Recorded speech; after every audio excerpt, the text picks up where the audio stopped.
खबर, भारत चीन एलएसी समझौते पर आ रही है। 28-29 अक्टूबर तक पूरा होगा डिसएंगेजमेंट। पूर्वी लद्दाख के डेमचौक और डेप्सांग से सैनिकों की वापसी होगी।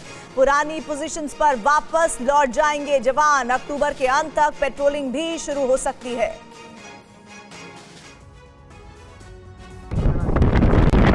एलएसी पर अब हालात सुधर रहे हैं। भारत और चीन के बीच डिसएंगेजमेंट शुरू हो गया है। ईस्टर्न लद्दाख में एलएसी पर दोनों देशों की सेनाओं ने पीछे हटना शुरू कर दिया है। डेमचौक में दोनों तरफ से एक एक टेंट हटाया गया है। अब भारत चीन एलएसी समझौते पर एक और बड़ी खबर आई है। 29 अक्टूबर तक एलएसी पर डिसएंगेजमेंट का काम पूरा हो जाएगा। भारत और चीन के सैनिक पुरानी पोजीशन पर वापस लौट जाएंगे। एलएसी पर अक्टूबर के अंत तक पेट्रोलिंग भी शुरू हो सकती है। ब्रिक्स समिट में पीएम मोदी की चीन के राष्ट्रपति जिनपिंग के साथ हुई द्विपक्षीय बातचीत के बाद हालात में सुधार दिख रहे हैं। रक्षा मंत्री राजनाथ सिंह ने चीन की पहल की तारीफ की और इसे शांति की दिशा में बढ़ाया गया कदम बताया। उन्होंने कहा कि इससे एलएसी पर हालात सुधरेंगे। India and China have been involved in talks both at diplomatic and military levels to resolve their differences in certain area along the LAC. Pursuant to the talks, broad consensus has been achieved to restore ground situation based on the principles of equal and mutual security. और दिल्ली में German chancellor Olaf Scholz के साथ संयुक्त press conference में प्रधानमंत्री मोदी ने कहा कि युद्ध से समस्याओं का समाधान संभव नहीं है। यूक्रेन और पश्चिम एशिया में संघर्ष भारत और जर्मनी के लिए चिंता का विषय है।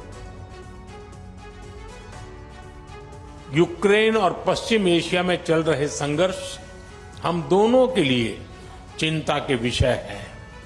भारत का हमेशा मत रहा है कि युद्ध से समस्याओं का समाधान नहीं हो सकता और शांति की बहाली के लिए भारत हर संभव योगदान देने के लिए तैयार है। इंडो पैसिफिक क्षेत्र में अंतर्राष्ट्रीय कानूनों के तहत फ्रीडम ऑफ नेविगेशन और रूल ऑफ लॉ सुनिश्चित करने पर हम दोनों एकमत हैं। हम इस बात पर भी सहमत हैं कि 20वीं सदी में बनाए गए ग्लोबल फोरम 21वीं सदी की चुनौतियों से निपटने में सक्षम नहीं है। यूएन सिक्योरिटी काउंसिल सहित अन्य मल्टीलेटरल इंस्टीट्यूशंस में रिफॉर्म्स की आवश्यकता है। भारत और जर्मनी इस दिशा में सक्रिय रूप से सहयोग करते रहेंगे। बड़ी खबर इस वक्त आ रही है। खालिस्तानी आतंकी पन्नू पर एनआईए का एक्शन। चंडीगढ़ और अमृतसर में संपत्तियां जब्त हुई हैं। एनआईए ने गुरु पतवंत सिंह पन्नू की 3 संपत्तियों को जब्त किया है। पन्नू के खिलाफ पहले ही रेड कॉर्नर नोटिस जारी किया जा चुका है।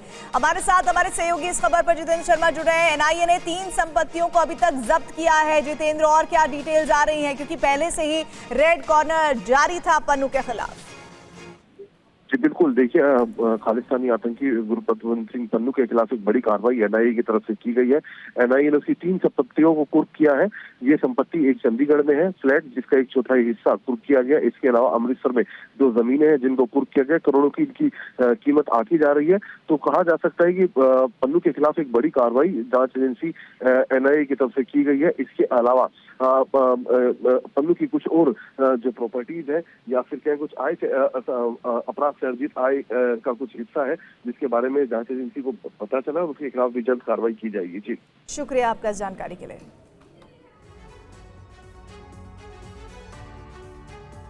और अहम खबर है, लॉरेंस बिश्नोई गैंग के 7 शूटर्स को गिरफ्तार किया गया है। सभी गिरफ्तारियां पंजाब समेत कई राज्यों से हुई हैं। बदमाशों के पास से भारी संख्या में हथियार बरामद हुए हैं। हरियाणा में एक मर्डर की वारदात को ये अंजाम देने वाले थे। पंजाब समेत कई राज्यों में दिल्ली पुलिस की स्पेशल सेल को ये कामयाबी मिली। सभी शूटर्स पंजाब और आसपास के राज्यों से गिरफ्तार किए गए हैं। इनके पास से हथियार भी बरामद हुए हैं। सूत्रों की माने तो बाबर सिद्दीकी केस में गिरफ्तार शूटर्स से भी स्पेशल सेल पूछताछ कर रही है। जानकारी के अनुसार दिल्ली पुलिस की स्पेशल सेल ने देश भर में लॉरेंस बिश्नोई गैंग से जुड़े बदमाशों के ठिकानों पर छापेमारी कर रही है। पुलिस की इसी छापेमारी के बाद 7 शूटर्स को गिरफ्तार किया गया। फिलहाल पुलिस बदमाशों से पूछताछ कर रही है। वहीं बाबर सिद्दीकी मर्डर केस में एनआईए ने बड़ा एक्शन लेते हुए लॉरेंस बिश्नोई के भाई अनमोल बिश्नोई पर 10 लाख का इनाम घोषित किया है। अनमोल बिश्नोई पर बाबा सिद्दीकी की हत्या और सलमान खान के घर पर फायरिंग के मामले में शामिल होने का आरोप है। पुलिस को शक है कि अनमोल ने ही शूटर्स को बाबा सिद्दीकी और उनके बेटे जीन सिद्दीकी की तस्वीरें भेजी थी। इस साल अप्रैल में सलमान खान के घर के बाहर फायरिंग की घटना के बाद मुंबई पुलिस ने अनमोल बिश्नोई के खिलाफ लुकआउट नोटिस भी जारी किया था। अनमोल बिश्नोई सिंगर सिद्धू मूसेवाला की हत्या में भी आरोपी है। साल 2023 में जांच एजेंसी ने उसके खिलाफ चार्जशीट दाखिल की थी।